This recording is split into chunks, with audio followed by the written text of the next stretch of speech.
Je ne sais pas pourquoi, mais cette affiche, elle a été adorée par le public. Peut-être que c'est parce que quelque part on osait parler du sida et du préservatif tout en gardant quelque chose d'assez serein, tout en sachant qu'on n'était vraiment pas dans quelque chose de serein à l'époque. C'est vraiment la première affiche, le premier téléphone, il n'y a encore pas le set devant. Et ça a été une affiche qui a été terriblement demandée partout, partout, partout, autant par les personnes privées que par les cabinets médicaux. C'était un concours que le groupe SIDA Genève avait mis sur pied. Je crois que c'était des élèves de l'école d'art décoratif. Et ça a été fait pour je crois, les 2 ou les 3 premiers primés. C'est devenu des dessous de table, tout en sachant que on se posait la question de se dire oh mon Dieu, on se retrouve à dîner et ça va être terrible de manger sur des dessous de table comme ça. Mais je ne crois pas que celui-là avait été primé.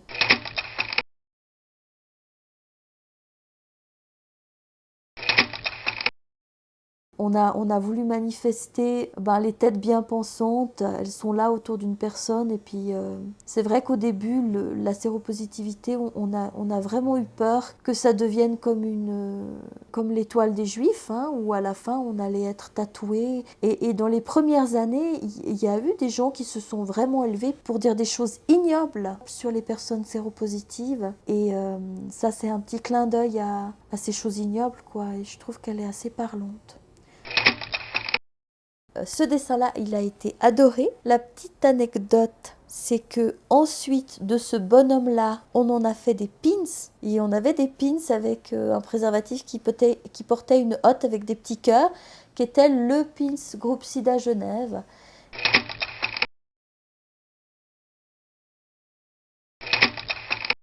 Si mes souvenirs sont bons, c'est des personnes privées qui se sont mobilisées pour mettre sur pied ces galas. C'est aussi un clin d'œil à toute la bonté, la gentillesse de certaines personnes qui ont suivi le groupe SIDA depuis le début, dont je ne vais pas dire les noms parce que je sais que c'est des gens qui sont très humbles, mais ces gens-là se reconnaîtront.